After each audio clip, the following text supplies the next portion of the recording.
sebelah kanan kita adalah kota pemerintahan Kota Kayang yang memerintah Kedah. Terus slow je. Okay, ni istana lama dia. Dan dekat sini sebenarnya ada cerita. Situ ada makam Sultan Muhyiddin yang ke-15. So dekat atas bukit ni tempat pemerintah Perlis meninjau permukaan langit yang cantik awal-awal pemandangan malam. Dan bagaimana nama Perlis itu wujud. Panjang, long story ya. Terus bang. Okay, negeri Perlis, Kedah Darul Aman Perlis Kayangan. Indra Kayangan. But nowadays no longer Indra Kayangan. Hanya pakai Perlis sahaja. Kenapa nanti remind saya. Okay, saya nak cerita bagaimana perkataan Indra Kayangan itu wujud. Okay, ceritanya di situ bermulanya Kota Kayang. Ini ada sembang kiri. Perlis mempunyai istana yang pertama dipanggil Istana Kota Kayang. Dan Perlis pula dikaitkan Indra Kayangan. Bagaimanakah perkataan Indra Kayangan itu wujud? Wujudlah pada satu cerita. Yang memerintah di Istana Kota Kayang naik ke bukit berhampiran di waktu kala malam, melihat pemandangan langit yang indah, cantik dan juga permai. Bergemerlapan bintang-bintang dan cahaya-cahaya bulan di langit yang cantik dan juga indah. Maka tuanku berkatalah, aku namakan negeri ini Perlis Indra, pancaran-pancaran bintang Indra Kayangan. So local people Perlisian call mini Putrajaya lah. Just look like Putrajaya. Pejabat menteri besar dan juga semua state disco. So kebanyakan masjid di negeri Perlis dia normally akan ada dua color, warna biru dan juga warna kuning. So ada beberapa masjid saja terkecuali daripada warna tu. So antaranya ni masjid, saya kat sebelah kanan sekarang, masjid baru, Masjid Tunku Said Bahazuddin, Masjid Rusia Perlis.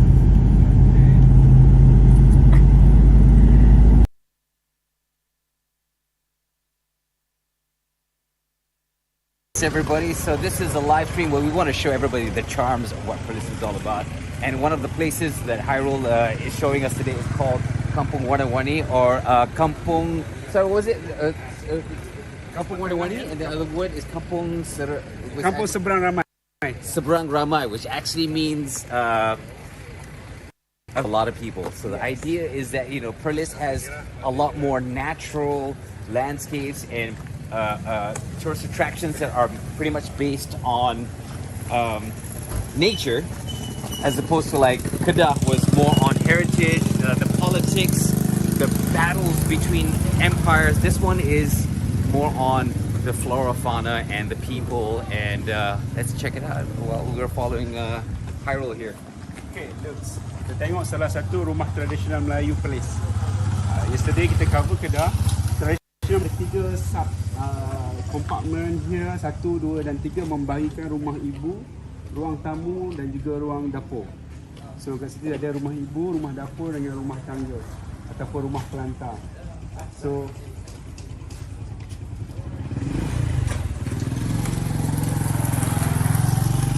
when you say rumah ibu, it's not like dia punya ibu punya rumah. It's sebab dia ikut ibu punya measurement kan? Dia mengasingkan main hall ataupun rumah ibu, rumah pelantar untuk tamu dan satu lagi rumah dapur. So kalau kita boleh tengok ada 3 bentuk bumbung di atas tu, itu adalah membahagikan rumah-rumah Melayu. Ni function untuk tamu, ni untuk family keluarga dan satu lagi di bahagian ruang dapur. Mereka bentuk dia. Kebanyakan rumah Melayu dia ada satu bumbung memanjang. Tetapi masyarakat di Perlis dia membahagikan rumah tu, bumbung tu secara berasingan membahagikan bahagian-bahagian di dalam rumah.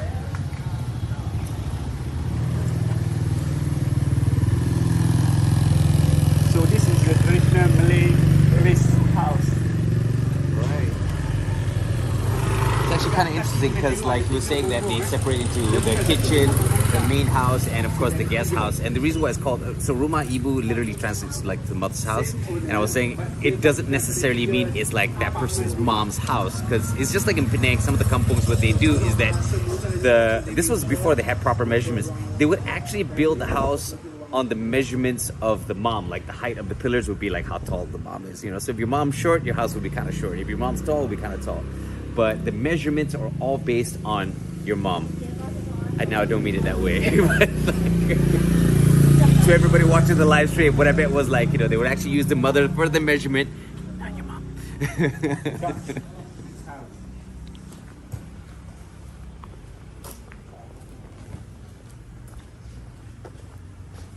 So kalau malam pemandangan dia akan berlampu, lebih cantik, lebih indah.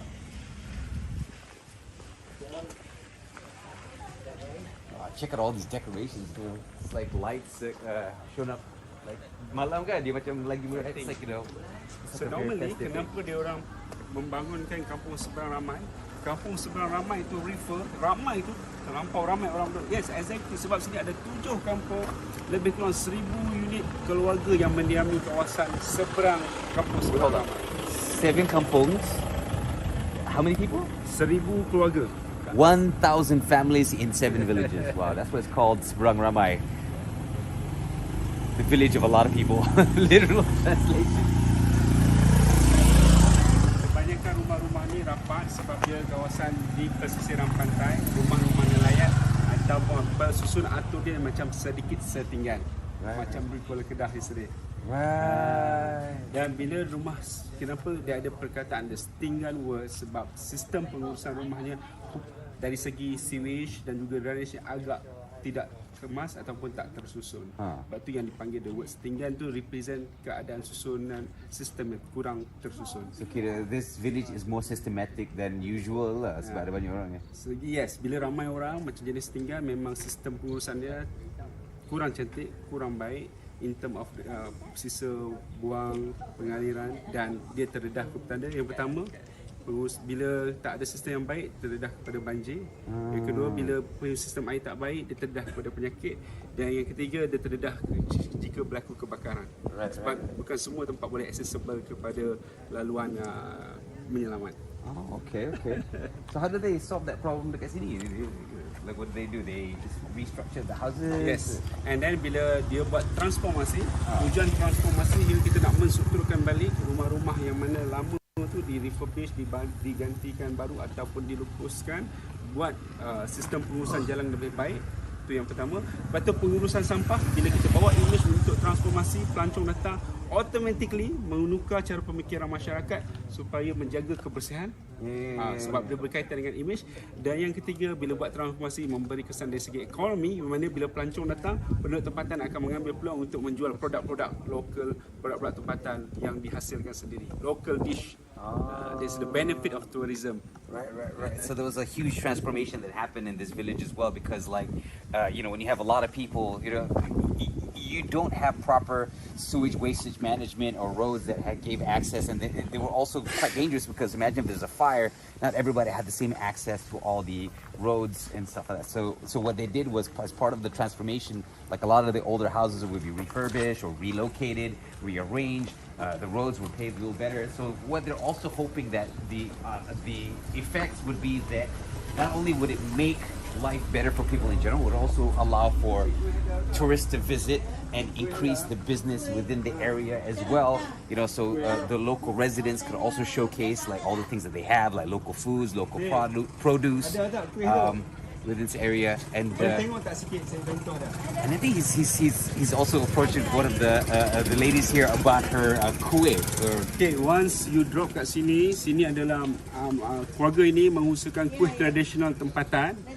So kalau kita datang sini, kena communicate dengan local people, tengok produk yang dihasilkan. Sebab produk yang ada di sini memang unik, bukan semua tempat yang ada. Yang kita boleh dapatkan di kedai, tapi directly kita dapat daripada operator. So wah, kuih apa ni? Ini dia punya proses penjemur. Nanti kita tengok yang dah siap. So very colourful.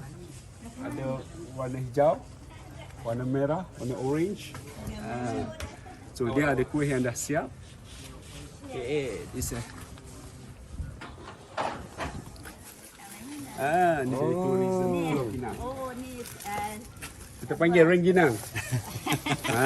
Kuih rengginang. Kuih rengginang. Ataupun kita panggil apa sini? Inang-inang. Bepang. Bepang.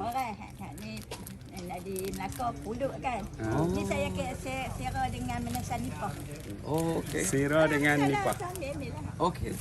So kalau di Melaka dia pakai pulut, beras pulut. Di sini kita pakai beras biasa, beras nasi. So berbeza dengan tempat yang lain. Masak nasi, lepas tu jemur, tu dah kering goreng beri kembang.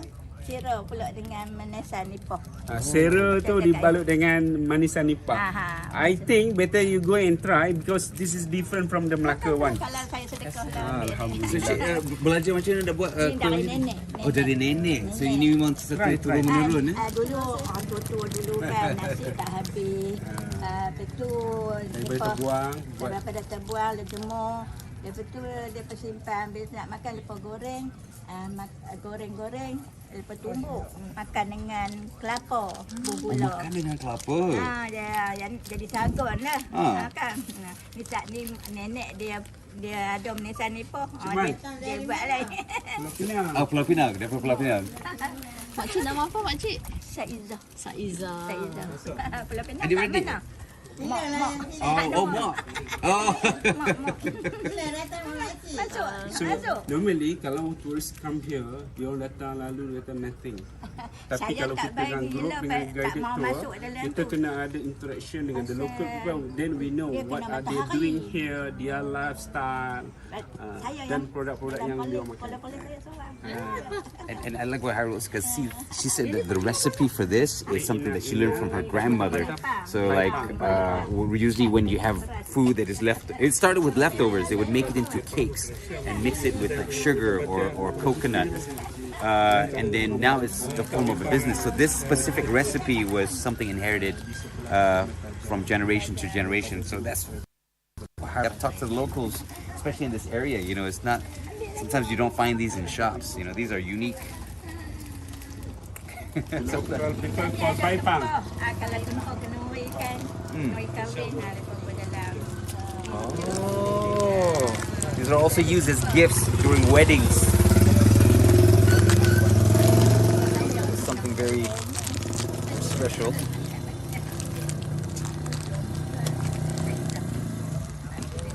Oh, sedap.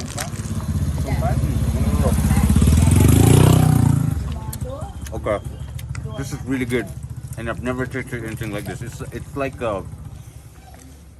it's almost like a Rice Krispie, but sweetened with something. It's like some sort of a syrup that is inside there. I don't know what it is. What? Sira. Sira just like syrup. Just like the syrup. Cakap ayam kan? Cepat-cepat kita tekan. Tidak ni dia keras.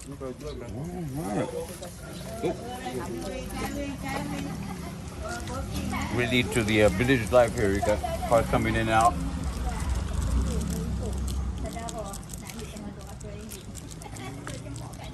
How it taste? Sangat sedap.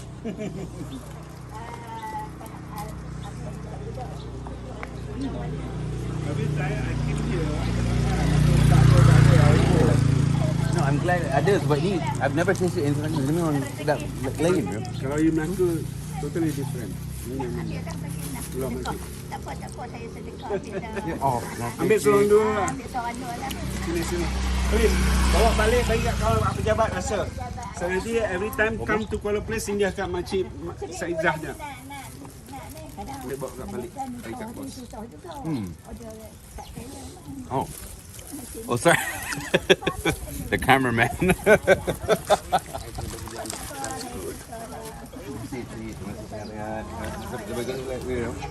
Semua. She gave us the whole bag.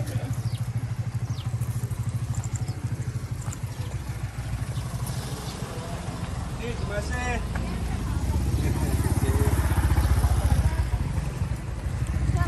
Nice of her. She gave us the whole bag. You guys want some more?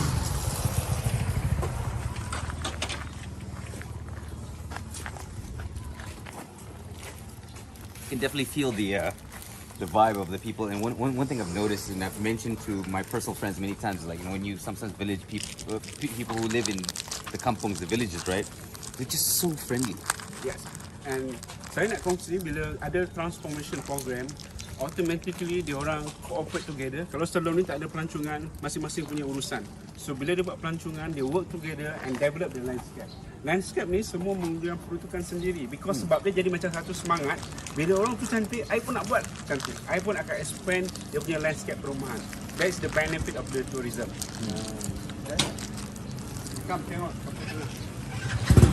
So currently tourism benefits and stuff like, you know, like what Hairul was saying, it's like when one person expands and beautifies their land space, everybody else wants to follow, and it becomes a community project like this. This is developed by everybody.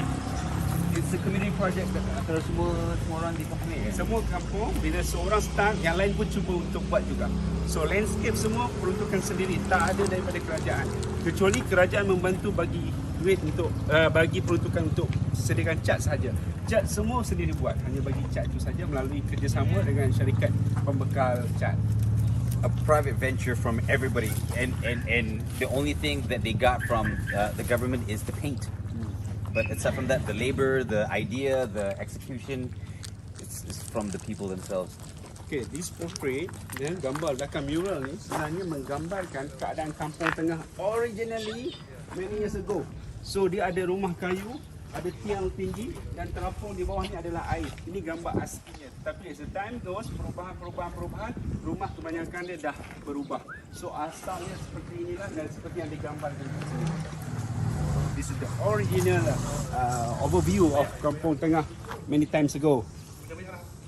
Last time this one is laut lah. Yes, exactly. That's why you tengok rumah-rumah semua seperti ini. Okay, we go in deep di kampung. Oh, this one still have. This one is the olden days lah. Bomba. Oh wow, okay. Olden days fire extinguisher.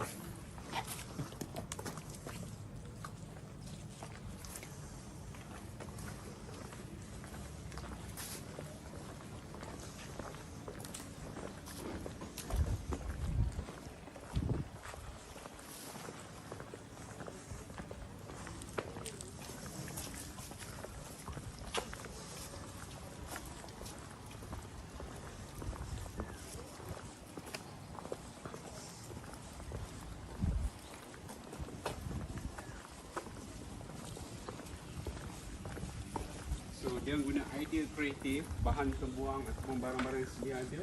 Dia cuba untuk membuat landscape yang set. Tayar, botol, kain-kain lama, everything guna bahan-bahan guna pakai. Terbuang. That's the goods of tourism. Okay?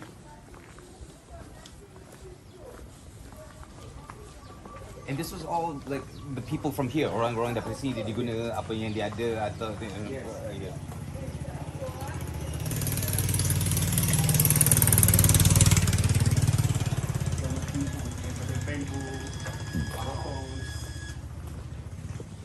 Make the decoration. So normally people bila dia pergi sini without guide tour, jalan dia pusing, dia end up kita feel not much, tak ada benda. Tapi dia nak tahu dia punya sejarah, dia punya sejarah. And then sebenarnya bila kita buat tour ni sebenarnya we have to communicate with the local people. When we interact with them, we know their lifestyle. Yeah, like how you communicated with the. It's the way actually tourism.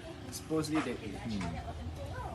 And Hairul is right. Like you would say that if you just walk here by yourself, right, you wouldn't think of it as anything special. You'd be like, okay, it's just painted walls and stuff like that. But when you have a guide like Hairul, right, he explains to you the history. You know how all of this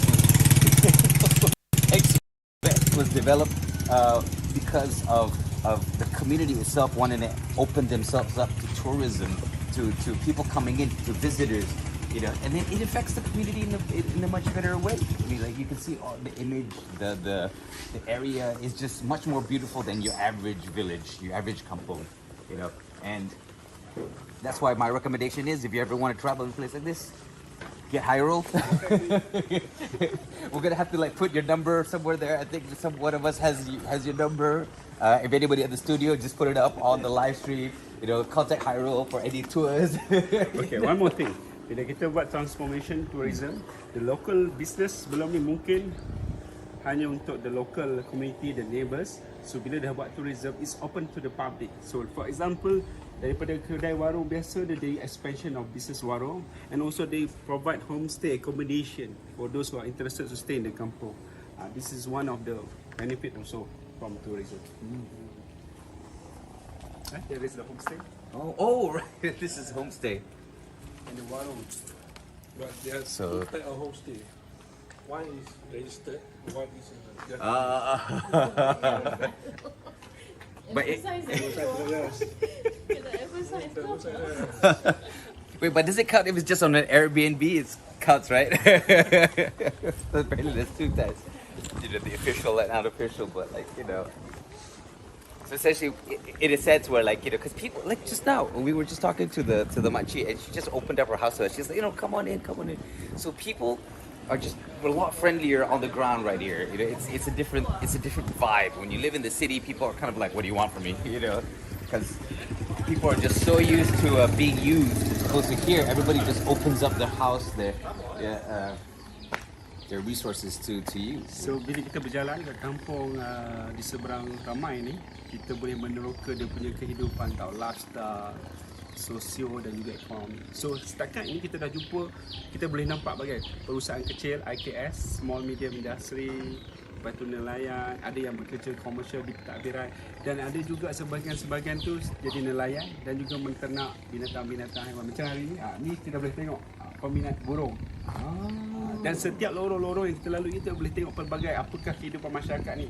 Ada yang mengusahakan IKS, small medium industry programs, ada yang buat ada yang kerja sendiri, driver taksi, nelayan, ataupun yang buat perniagaan-perniagaan yang lain-lain. So itulah kehidupan masyarakat. But how to know? Kita kena explore and interact with the local people. Okay.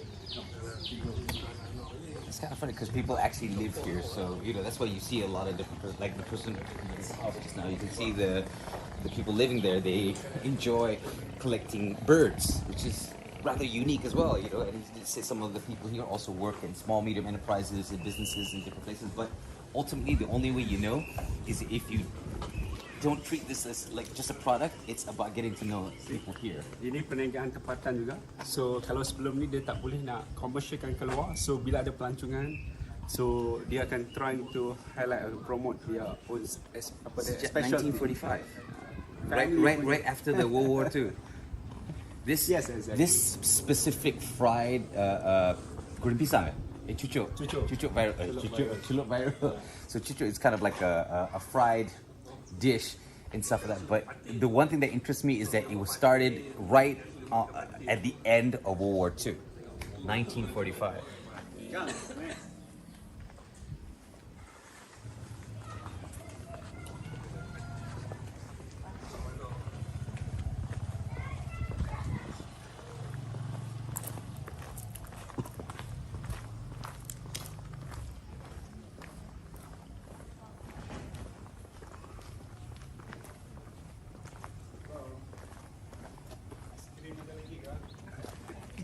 He just asked for ice cream. No, ice cream habis tak? Okay, see? Warung pun hidup. Dia ada pelancong datang, dia boleh beli, boleh rasa apa yang dijual. Macam kat sini ada ice cream Malaysia. So right now, we are unlucky sebab dia tutup. So yeah, I don't know what ice cream Malaysia is, but like I wish this had some.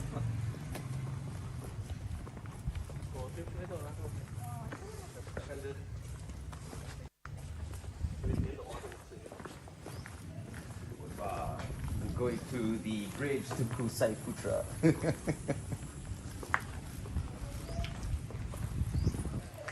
One of the things that dawned on me walking across this village is that, you know, like villages doesn't have to have a certain image, you know, it doesn't have to have that rundown image. It could be improved on and made better, and you know.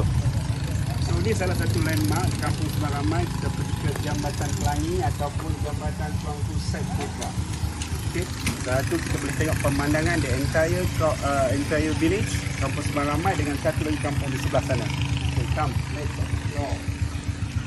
Gotta check. This is actually kind of trippy.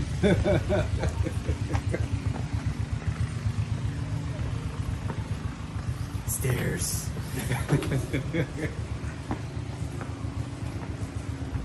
Oh, thanks, man. All right. This is kind of funny if you're looking for good exercise. This bridge feels like it's actually quite on an incline, and I wish I wore shoes that had more grip because I could feel my sliding down. There's a little bit of grip because of the metal panels that's on there, but my shoes are just, I don't know, probably gotta get new shoes. These are just those old normal Converse type shoes that doesn't have grip, but pretty darn good exercise. I can feel my thighs already burning just trying to walk up. We have an awesome view of the ships and boats in this area. So Hairul did say that some of the people living here were actual fishermen that go out to sea and then come back with their catch, and that's their main source of income and business. That seems to be the starting point of most villages and civilizations, and you can see this goes out all the way to the ocean.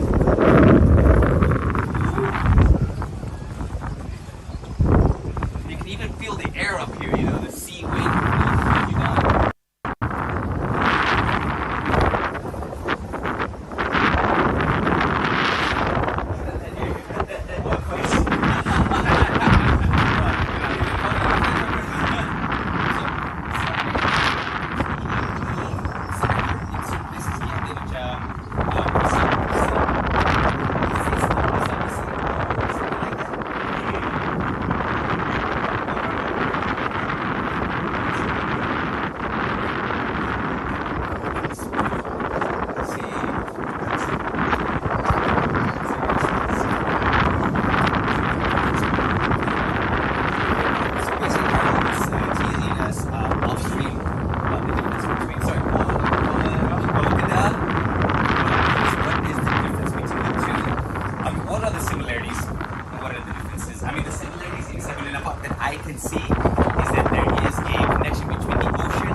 Village, and then you can see the paddy fields. So these are like the source of commerce, agriculture, economy, and life for the early settlements, and they are still here today. And we saw the same thing with Kuala Kedah. Oh, yeah, sorry, okay. Just I got the names right. Kuala Kedah, and right now we're in Kuala Perlis. Looks similar, except for this one has much more color. Ada lagi banyak cat, tapi what else? And I think Hairul's he's waiting to blow our minds.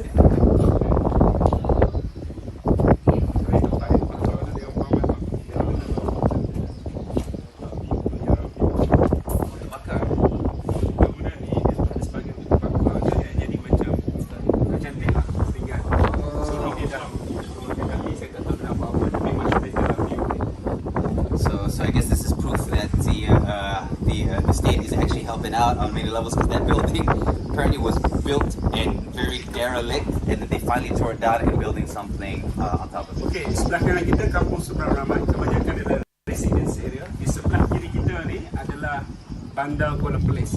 So, kampung dan juga bandar, sungai dan juga jambatan menghubungkan antara dua destinasi ini. Okay, semalam saya dah promise Kuala Kedah dan Kuala Perlis. Yes. Apakah persamaannya dan apakah perbezaan? Okey, yang pertama, normally kebanyakan kuala-kuala persamaannya adalah rumah yang padat. Susun aturnya setinggan. Setuju? Ya. Dan yang ketiga, bila ada dalam perusahaan setinggan ni, dia akan ada beberapa kelemahan. Yang pertamanya, sistem pengurusan pepejal dia, sampah-sampah sarap dia, dan kedua, sisa-sisa buangan air dan takungan itu akan menjadi masalah. So, itu adalah gambaran bagaimana kawasan yang berada di kuala-kuala sungai ataupun di muara laut.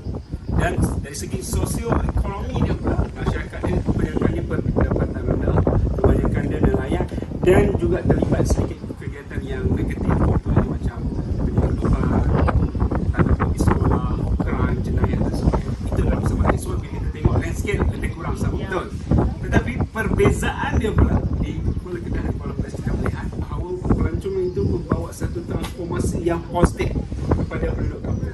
Okay, yang pertamanya, image kampung totally berubah in term of apa? Dari segi mentality, which is bila pelancong datang, mentality masyarakat kampung, kita dah tak boleh tak jaga kebersihan. Dia dah tak boleh suka-suka tak jaga keselamatan.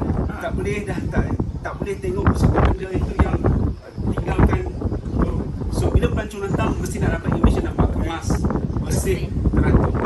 secara automatik yang kampung dulu mungkin ada berbau atau busuk berubah lebih kemas, teratur, bersih dan berubah. Itu yang dari segi ekonomi, penduduk bertempatan mengambil peluang bila ada pelancongan, kedatangan pelancong datang, okay, mengetengahkan produk-produk tempatan untuk dikongsi dan juga dijual. So inilah value pelancongan di antara the local dengan the local operator, penduduk dan juga pelawat pelancong itu sendiri. Selalu kalau tengok di Kuala Perlis dan Kuala Kedah, saya rasa Kuala Perlis sekarang kita tengok much better dari Kuala Kedah. Who knows, one day Kuala Kedah juga akan jadi satu transformasi. So the idea of transformation came from His Royal Highness Crown Prince of Perlis bekerjasama dengan Majlis Agama Islam Perlis to develop this kampung, first purposely to transform the image, secondly improve their economy. And you believe it's because of tourism? Exactly. So I've been here many times ago. I know how the Kampung Nelayan here looks like before, after the transformation process happens. So everything changed. So you have to come out there, come here and visit, look at it, you're going to see everything is fantastic and crazy here. And that's an amazing story, because you were saying that like Kuala Kedah, you know, he was always associated with problems like littering, bad sewage, crime, drug use, unemployment. Basically, it's the hood. You know, like you're thinking of the hood. Yeah, that's basically a couple areas, but because of tourism, you know, like tourists are coming in. So what happens is that those who are living in the kampungs, you know, they want to put forth a better image. They clean everything up. Littering goes down. Any smelly, vile smells are you know, and this is all initiatives from the people themselves. But what spurred it was the Crown Prince of Perlis collaborated with the Majlis Agama Islam, the Islamic Religious Department. Sorry, I have to like Google Translate. You know, so he collaborated to turn the image, to improve the image of the village, and because of that spark, it motivated the people. And those who would normally be unemployed are able to start small businesses and have access like this. I'm not lying. If you have an opportunity to come and try this, and if the 𝗏𝗍𝗺 is at home, this dessert deserves to be in a 5-star restaurant. Like it's just the right kind of sweetness, crunchy, well balanced. But she wouldn't have access to sell her produce if it wasn't for tourism. That's why Hairul thinks like, you know, tourism in general actually helps solves a lot of negotiations, and it's not that they're bad people, it's just that they lack the opportunity, and if you give them the opportunity, whether through royalty or collaborations with royalty and the government or government agencies, government bodies, anything, just give them that spark and then they'll be able to see. Bila diberi peluang, what we can see, they collaborate together, bekerjasama, menghias, menyediakan landscape, bergotong royong, menjaga kebersihan, and dalam masa yang sama dia cuba berusaha untuk memajukan diri dengan terlibat dalam perusahaan kecil. It's a good tourism. No, that's a very good story, man. The thing is, in the fact that Hairul had seen the village before and seen with his own eyes the transformation from a derelict, problem, unemployed, crime-ridden place to some place where there's no smell. See, the thing is, one of the things people would always tell us that they hate going through kampungs is because like you have that chicken poop sewage smell. None of that here at all. It was like walking through a botanical park. You know, there was no smell, no nothing. The streets were cleaner than some of the streets in the cities. It's an amazing thing to see. So dekat atas ni angin yang bertiup pun segar, udara di bawah pun dah tak ada bau, bersih kalau kita boleh hidup. See? This is fresh air right here, blowing around. You know, there's no stinky seawater coming. Like, you know, so there's hardly any pollution around. You know, I mean, I won't say it's absolutely perfect. We probably do have some people who throw bottles, but I'm sure the neighbors like, what are you doing? Okay, guys, saya nak pergi ke bahagian kedua, sejarah. Oh yeah, that's fine. And Okay, lupa. Okay, saya nak guna share dengan semalam cerita kalau ada kota-kota di mana ada kuala, di sebetul ada kota. Okay, looks bagaimana Perlis bermula. Okay, kurun ke-11 kerajaan Kedah dah tertubuh. setelah berlaku beberapa proses, dulu Perlis ini adalah sebagai dipanggil negerinya, bukan sebuah negeri, hanya sebuah dia dipanggil Kota Kayang. So kota pemerintahan istana berubah daripada satu tempat mengikut peredaran masa dan juga keperluan. Antara yang paling awal di Kota Kuala Kedah, Kota Kuala Muda, Bukit Pinang, sampailah Raja Kedah ataupun Sultan Kedah membuka satu kota di Kota Kayang. Di mana Kota Kayang? Di sebalik bukit ini. Itu terdapat satu istana, dipanggil Istana Kota Kayang, yang mana tahun pemerintahannya sekitar awal 1600. Sultan Kedah 1600, sebelum di Kota Star dan juga sebelum di Perancis Line.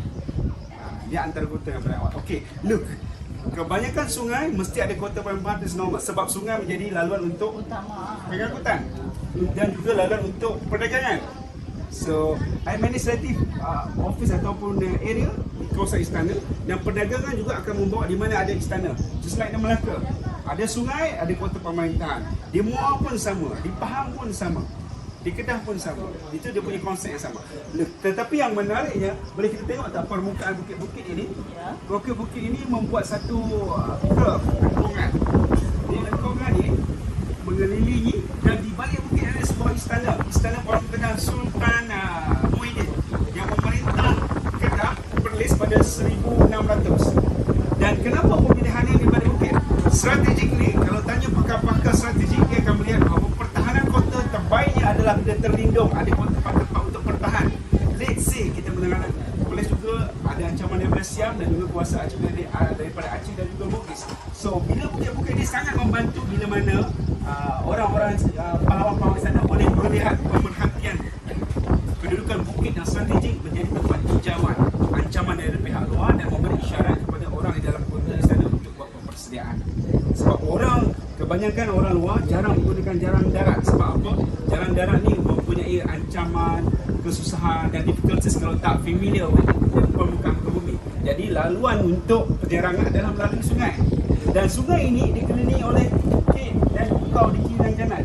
Jadi ini memberi satu kelebihan strategik kepada pertahanan istana. Itu konsep dari segi pertahanan.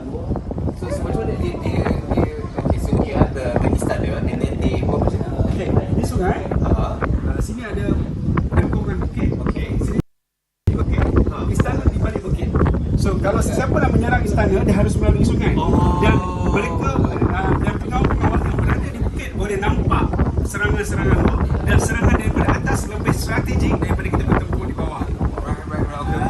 So essentially what he's trying to say is the palace itself is built in a very strategic position where it's covered by hills surrounding, so the only access way is through the river. So, and plus where the palace is based as well is a heightened high ground. They have a perfect view of those coming in. So from a defensive position, they're able to see any enemies coming in, and they're protected. There's no rear flanking into the palace. Wow, I mean, that's actually really.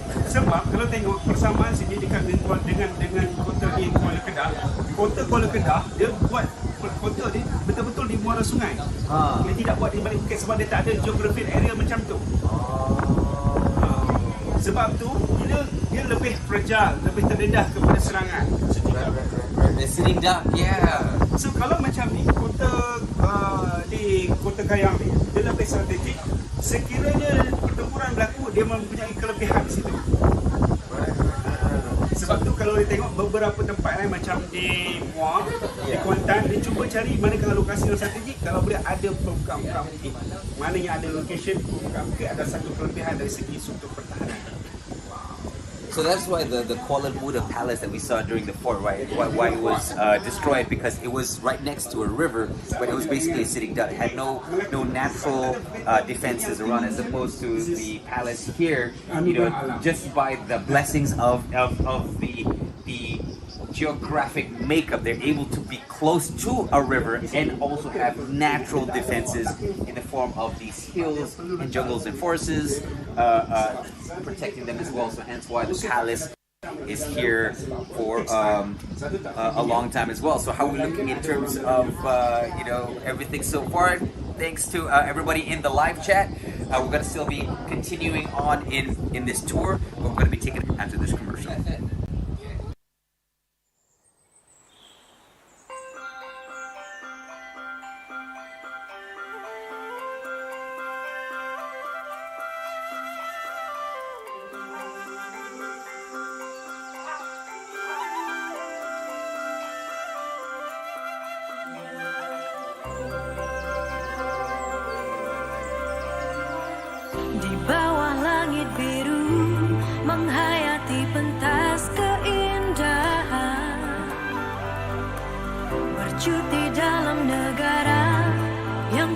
keistimewaan menemui semula keindahan Malaysia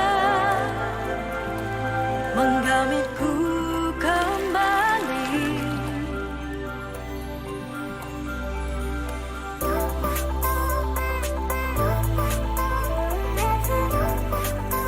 Cuti-cuti Malaysia.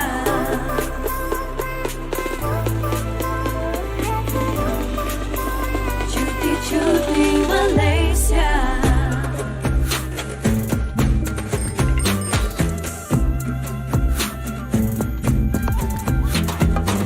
Jom bercuti semua, rehatkan minda bersukaria dengan keluarga tersayang, kawan-kawan pasti riang, kaya dengan sejarah, berbilang bangsa, adat dan budaya. Alam semula jadi penuh dengan warna-warni. Malaysia mempesona, semuanya kita ada. Malaysia mempesona di mata dunia. Jom cuti-cuti Malaysia bersama. Memori indah pastinya kekal di hati. Menikmati keindahan alam semula jadi menggamitku kembali.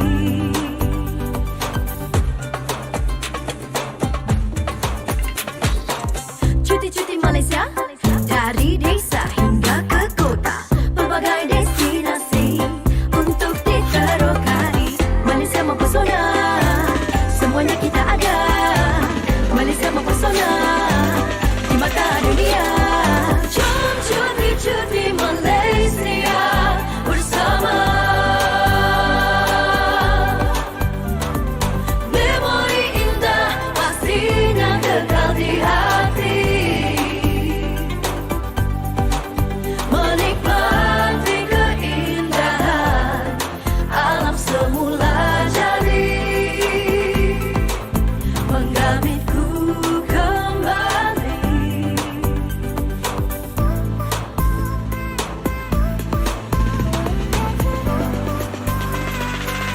Marilah bersama nikmati keindahan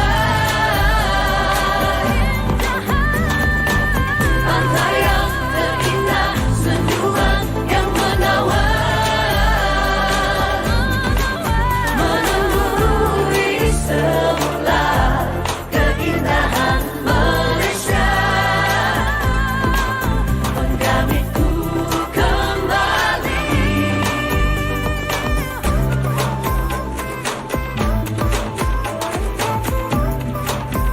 Cuti-cuti Malaysia.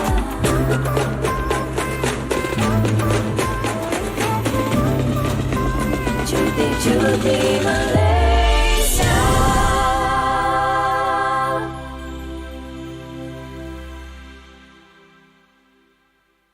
Anjung Persinggahan Raja. Ada ceritanya kenapa diabadikan Anjung Persinggahan Raja.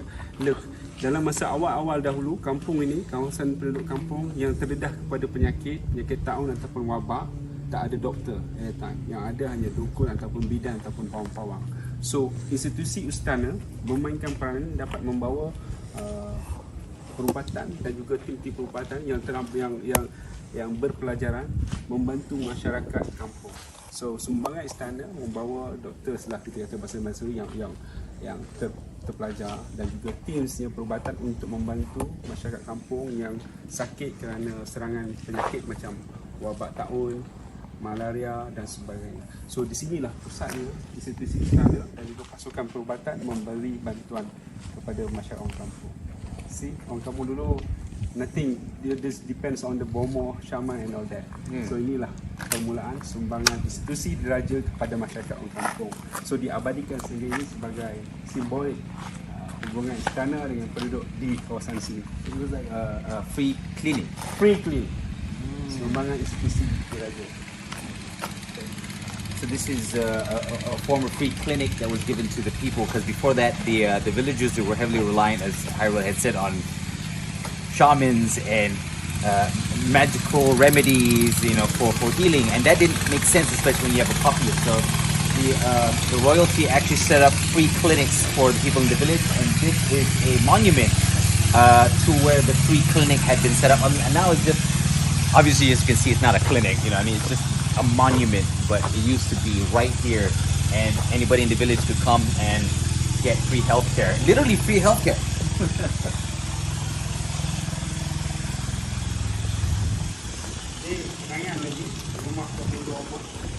So di sinilah orang berangkat yang betul rumah kampung Hulu rumah keturunan ni. So ketua kampung lah. Oh, head of the village's house here. So penghulu Omar did he do something amazing to deserve? Dia just manage orang kampung kat sini dan menghubungkan keperluan rakyat kepada pihak istana. Dia peranan penghulu pada masa tersebut.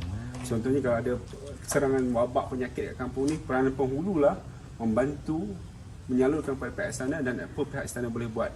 Antara yang perlu bantu inilah menyediakan kemudahan untuk rawatan pada penyakit secara percuma, sumbangan pihak istana. Right, but it's like, tapi ada nama Omar. Is Omar an actual person or actual person? Oh, okay. So yeah, he was the intermediary between the village. It's sort of like the head of the village, and he would always liaise with the palace and ensure that the people will get what they need. So Penghulu Omar was one of the more memorable leaders of the village, and hence why you have the little nostalgia at the top, for to showcase a little form of remembrance to people who contributed to this community's health and development.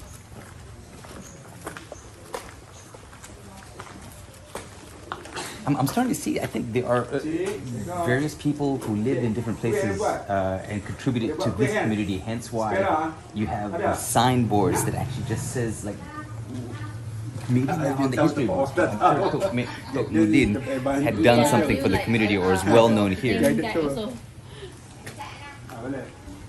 Okay, tadi kita dah cuba kuih inang-inang. Sekarang kita another local traditional kuih dessert called 𝗲𝗲𝗆𝗃𝗃.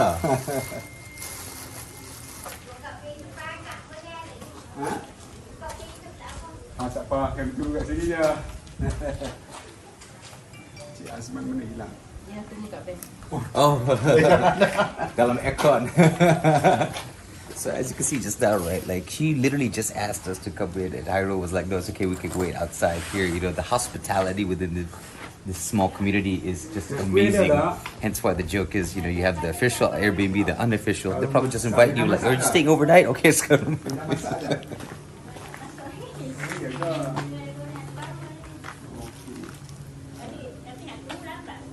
Nak tunggu lah.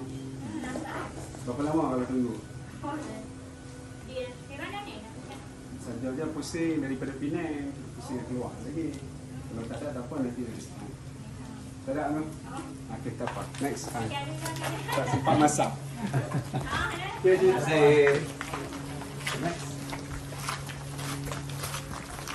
Unfortunately, she ran out, so it will take her time to cook a new batch. So we're moving on to the next.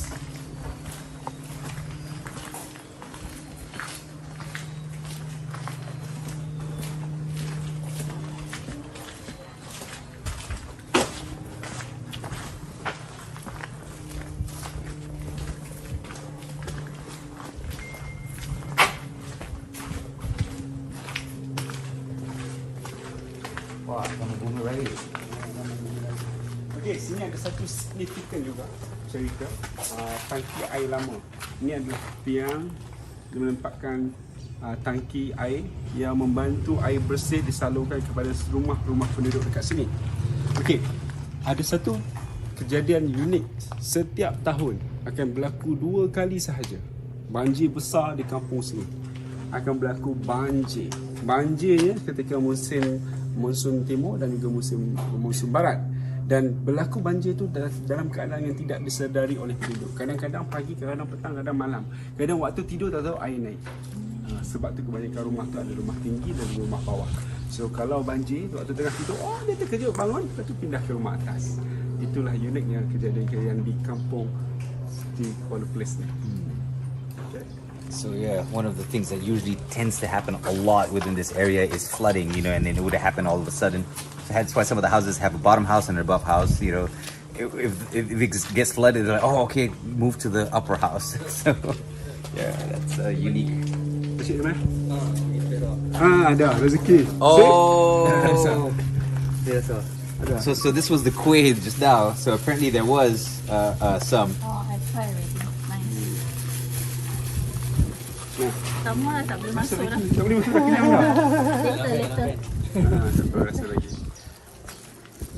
Very nice. Dia potatoes, ubi. Ubi.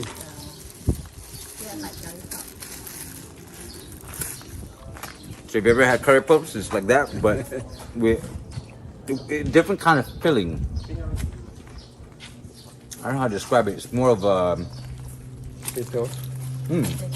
Because usually it's a different kind of kuih kan. Dia ada filling macam ni, Yes. dia yang bulat tu. Ya, betul. Dia deep fry. Ni macam that type of filling tapi dia dalam 𝗘𝗃𝗆𝗆 punya Yes. shell.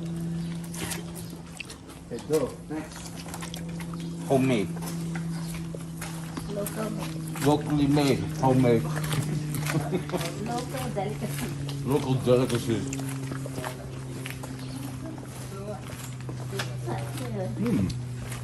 Cantik.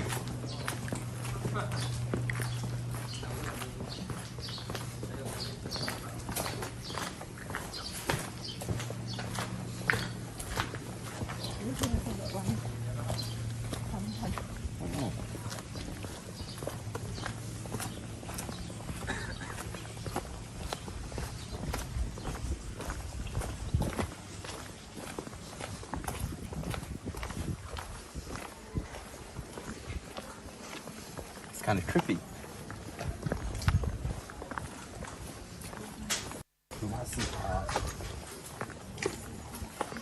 Hati-hati dulu.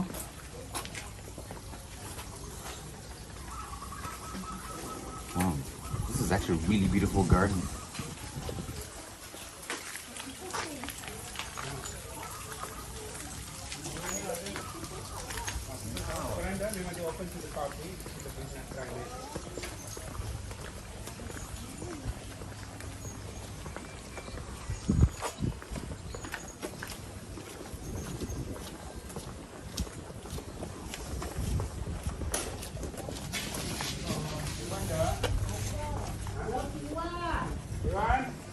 Wow, dodol pulut hitam. Every time is to stop by and eat. Masuk lah dia tu. Lihat gambar coba tengok kawan-kawan. Cik Wan. Oh, Cik Wan. Hello. Assalamualaikum. Waalaikumsalam. Bawa grup media buat coverage Kampung Seberang Ramai nak rasa dodol. Tak boleh nak dodol. Habis stok. Habis stok tak apa. Orang lain pisang sedap. Kena sudi ambil. Cara kampung layanan. Okay. Masih. See, this is also traditional cuisine, a dessert. Kena rasa orang satu. Kuala Perlis antara You pun rumah. kena rasa satu. Ya, ada sama main lah Cik Wan. Tak apa. Tanda persahabatan.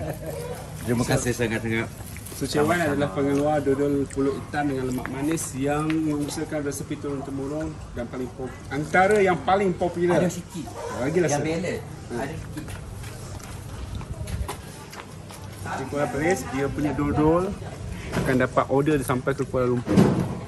So this is the place peluang, pusat peluang. Ada. All the way from KL, people would order this, man. Yang ni yang ke hari keempat. Ah, Orang datang kena rasa. Makan cuk pisang. Dia rasa, bagi dia orang rasa. Oh, wow. Ni buat tau, homemade, orang buat sendiri. Yang ni yang Rasa. Yang lain dengan dodol mata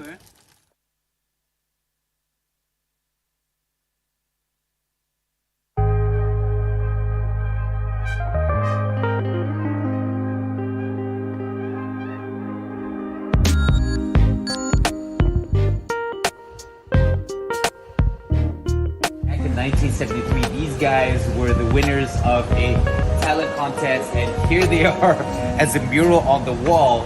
I don't know who the burglars are, but now I do. I'm probably gonna Google them after this.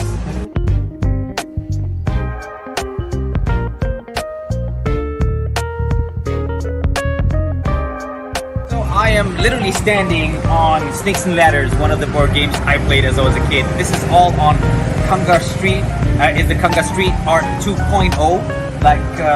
Like in Penang, you have the murals, but this is like a whole lane with mural overload from the ground straight to the top. There are art fixtures, all about the life and memorable moments within Perlis, the history of Perlis, which is what people don't realize is actually quite colorful as any other state within Malaysia in itself. And of course, for those of you who are watching the live stream, this is me, a pre-recorded thing, of course, this is night, but we'll be going back to the live stream real soon. But before that, I just want to show you guys this. Like on the walls everywhere, there are information about bands who won band tournaments. You can see Malay bazaars and what life was like back in the, I'm assuming maybe 60s or 70s or maybe even the 80s. I'm not entirely sure. Dices, and over on the wall there, little elements of what life was like here. Not to mention. Okay, there are also a couple of these, like a man with a newspaper stand. There's also someone over there running a bookstore with a 𝗃𝗃𝗃𝗃 bookstore. These are actual business and establishments that are here or were here at some point, and people remember them, and the artists who drew these murals brought them back here for future generations, or tourists like myself and all of us at Penang Hidden Gems who are on this trip to learn about the people of Perlis. And this is like one of those, although it's art, it's a very beautiful cultural exchange. So I would highly recommend, if you're watching this live stream, this video on the live stream, that you put Perlis as one of the places that you would visit in your next, I don't know, jalan-jalan, makan angin trip all over Malaysia. And of course, back to the live stream. Ada buat taman kanak-kanak lagi. Mas lorong tu pun cantik dah. Okey, lanjut dah kan. Situ. Okey, datang lagi dah. Thanks so much. Tolong promosi bagi banyak lagi. Oh, boleh. Rumah Dodo Cik Wan. Sikit lagi, habiskan. Allah, terima kasih. Kalau dapat tengah kawah boleh makan. Panas-panas sedap. Okey. Friendliness of the people here. So, just now when we cut to the break, just now essentially Cik Wan was saying, and I wish we weren't on a break just now, but essentially he was saying that he wished we could try the black pullet version of this dodo. The only thing is that he's trying to find the specific ingredients. I also don't know what he was saying in terms of the name of the ingredients, but he was trying to find all around. He couldn't find, but once he finds, he'll make it. And it was actually quite interesting because this is such a homemade cottage venture that, even when he's out of something and he's unable to bring it and sell it, him explaining it, on that journey with him, Saya explain to you, kan ada selalu pesta air melibatkan Kuala Perlis, kampung-kampung di negeri Perlis dan juga di Kedah, dan kebiasaannya kampung-kampung Kuala Perlis tidak mengecewakan. Pasti ada tempat semasa pesta air. So these are the real boats. These are the long boat races. Yeah. Traditional water sports fair. Boat panjang. So Hairul was saying earlier how you have multiple villages and then they would compete against each other. So it's part of sportsman pride amongst the different villages. And these are the actual longboats itself, and they actually put their prizes that they've won on the wall here, and the money that they've won from racing. Perahu dia names Katak. No. Ini dah branding nama dinamakan perahu ni Katak Puru. Katak Puru. Oh, Puru. Dia ambil bagi asal katak puru badan katak puru tulang dia, dia ambil masukkan ke sini tadi. Memang katak puru tu ada nama tradisi lawanan kampung dan kampung. Tapi yang inilah ada semangat kemenangan, semangat kejuaraan, turun temurun perahu dan nama Katak Puru. Kenal dah katak puru. Nah, Kalau kata tu katak puru tu memang dari setengah tu. Tu Adam lampu putih, semua pada nama masing-masing. Tapi yang paling lama tu memang kata putih. 𝗕𝗏𝗆 is like undisputed. Dari kita mula. Kata putih. Satu pun boleh muat berapa orang? Lebih kurang 16 rumah. 16. Panjang tu apa? Panjang cuba tak. 20-30 meter. Panjang. Bila ada sukan tradisi ni kata ada nak buat ni. Tahun depan. Dia. Kita memang best. Kalau ada pesta ayam.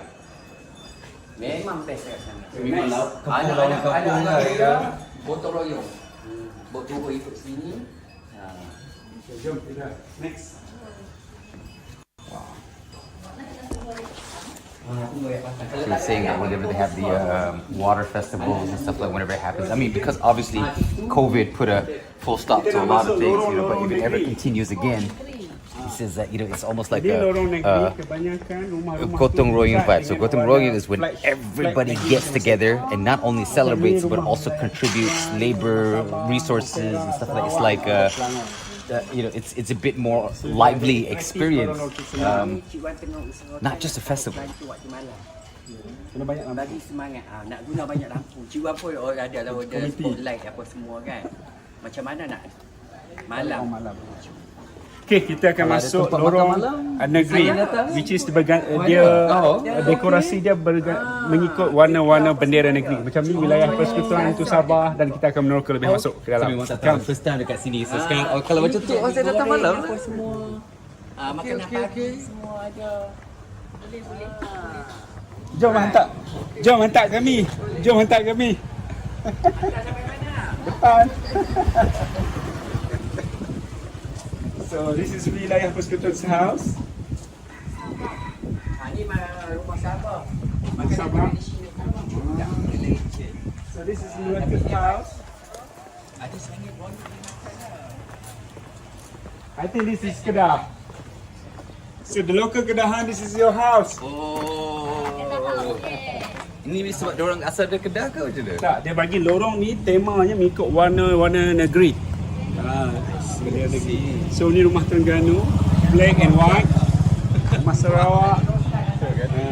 So setiap lorong di sini diberikan tema oleh Tuanku Raja. Let's say ni macam ini Tuanku bagi lorong warna-warna bendera. Lorong lain Tuanku bagi nama apa kat negeri bahagian negeri. Rumah negeri. Tuanku bagi tema masing-masing. Okay. The Raja Muda Crown Springs of Perlis give every street tu with different themes. Ada macam ni tema sini, tema rumah-rumah negeri. Ada lorong lain tema apa? Tema Perlis, warna Perlis. Tapi sini je lah. Kampung lain dia buat taman-taman, taman bunga raya. Dia bagi nama rumah dua-dua, taman laksa. I see. Tapi kalau yang nak ikut-ikutan, itu manyang yang paling sedap lah. Saya yang paling sedap. Gimana? Come, you see.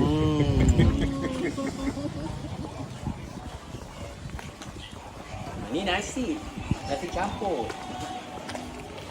Okay, this is your state. Penang. Pening. Nasi kandang lah.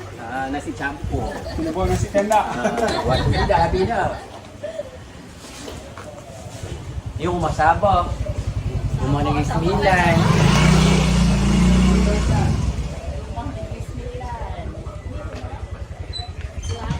Ni. Nak sam yang paling sedap dia buka kedai. Kau nak? Ini ikan laga. Salah satu penempatan yang mengusahakan ikan laga. See, tengok medal-medal dia menang pertandingan ikan laga. Tahu ikan. Ada pertandingan ikan laga? Fighting fish? Fighting fish? Beta. Ya, beta. Fighting fish. No, fighting fish. Yes. They fight, tengok siapa ekor yang cantik kan. Ni mana orang? Kan? Bukan really fight nya kan. Tengok ekor yang mana yang cantik kan. Kau nak? Tak pasti. Mesal. Bukan dia ada laga juga lah. Ada juga yang cantik ada. Yang Nak sebenar tengok ekor. Kembang. laksam. I didn't know people competed for fighting fish. Banyak yang Really? sini. Tapi Nowadays dia buat kedai. Dia buat kedai. Wow. Kedai dekat mana? Kedai dekat mana? Dia buat nak promosi ni. Kau ipak cikguan ni. Kedah. So today I learned something. Kedai marah. Fighting fish is a competitive sport. Bukan yang kedai marah juga. Raising fighting fish. Belakang dia. Belakang. Yang ada lorong sikit parking masuk belakang dia. Yes. Inilah toke laksam. So normally orang local Kuala Perlis ni dia memang ada local dish yang tersendiri dekat negeri Perlis ni. So macam kita selalu makan putu mayam kan? Yeah. Sini bukan putu mayam, dia ada putu mayam. Putu mayang. Which is totally different daripada putu mayam. Tapi kalau nak cuba nanti kontak cikguan boleh. Okay. Kalau nak cuba rasa. Okay. Saya call lagi tak dapat sekejapnya gunting. So he's like, you know, if you guys are trying to give you a call, he's like, look at the post like, I gotta get the new number. Saya call tak dapat tadi sebab tu sebelum nak main saya dah call. Tak dapat. Jatuh. Baru beli je handphone tu jatuh pula. Alah, kesian. Okay. Nak pergi ambil dah siap dah. Kau mau ambil? Jom kita sambil-sambil. Ni lah toke.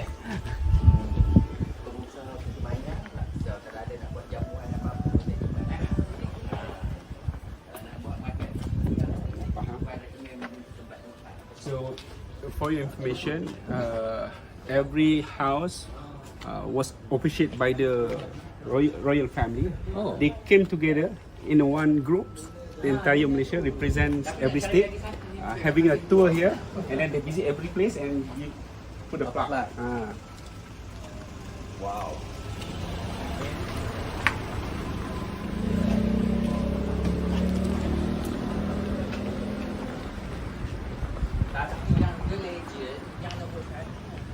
Wow. Tak puru. Sebab tu nama sampan ni diberi nama 𝗘𝗍𝗽𝗍𝗴 dengan 𝗘𝗍𝗆 ni adalah nama-nama ancient yang diberikan nama setiap perahu. Jadi nama ni memang dah branding. Kalau kata nama 𝗘𝗍𝗆 bukan sebab katak tu, dia associatekan dengan nama boat itu diberi gelaran. So it's like a legendary boat Yes. bernama 𝗘𝗍𝗆. This is what 𝗘𝗍𝗆 yang perak. Simbol 𝗘𝗍𝗆. Okay. Come.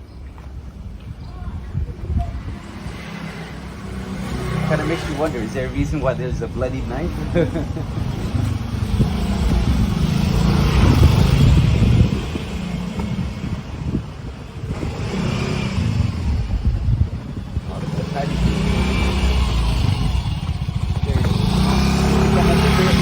Seberang Ramai. So ini adalah kawasan 𝗘𝗍𝗆.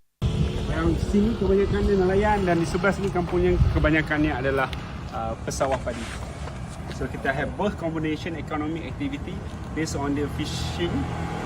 Most of them are fishermen. Kebanyakan adalah paddy field operators. Kita ni lah tahu. Tahun 2005 abang arwah ayah.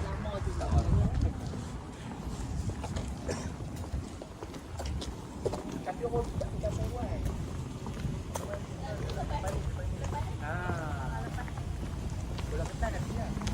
Definitely a lot of walking. We're definitely going to be reaching our 10,000 steps today. I can feel the fat burning, especially after all these sweet foods, which I'm going to be munching on more afterwards. You can join me, man. Just letting you know. Shanks, the cameraman.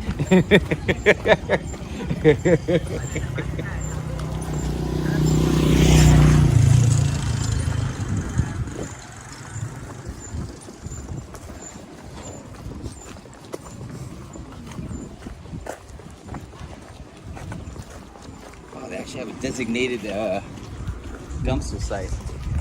Obviously, this is where things smell a bit more funky. Obviously, but the fact that they have a fully decorated 𝗚𝗲𝗆𝗍𝗶 𝗨𝗃 isn't like, you know, a dumping grounds. It's way more advanced than some places, some villages and stuff like that. You know, it's more organized, and you know, and I think they have like sort of like a garden greenhouse thing over there as well. I don't know if that's a private venture or a community venture, but that looks darn interesting. Probably have something to do with the paddy field fields over there. Hairul seems to be going to a place to makan. Drinks? Oh yes, please. Apa? Teh ais lah. Teh ais satu kak. Teh ais 2. Dua, teh ais 2.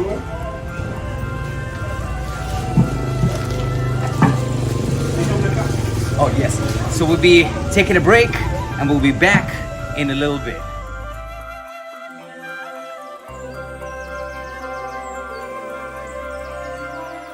Di bawah langit biru menghayati pentas keindahan, bercuti dalam negara yang penuh keistimewaan, menemui semula keindahan Malaysia, menggamitku kembali.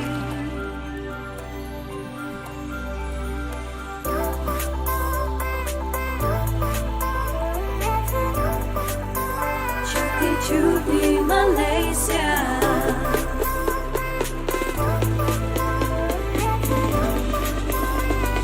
cuti Malaysia.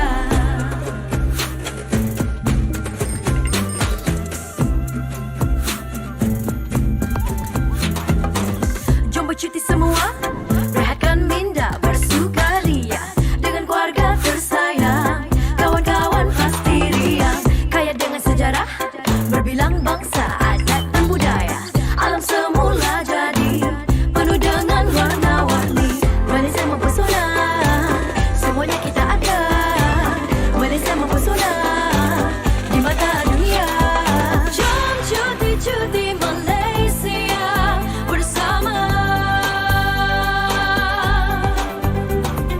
Memori indah pastinya kekal di hati. Menikmati keindahan alam semula jadi, menggamitku kembali.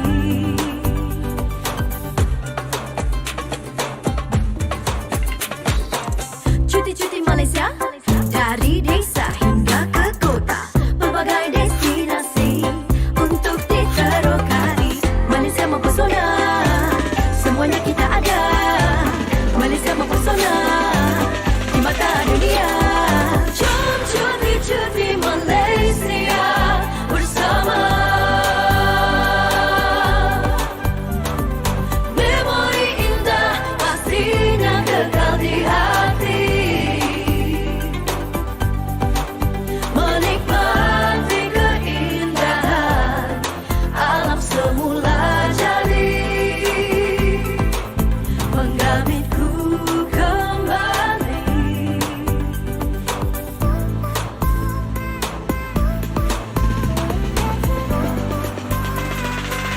Marilah bersama nikmati keindahan pantai yang terindah, senyuman yang menawan, menemui semula keindahan Malaysia, menggamitku kembali.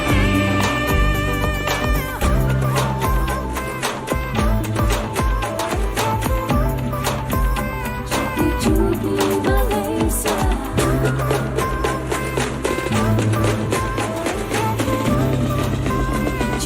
cuti Malaysia.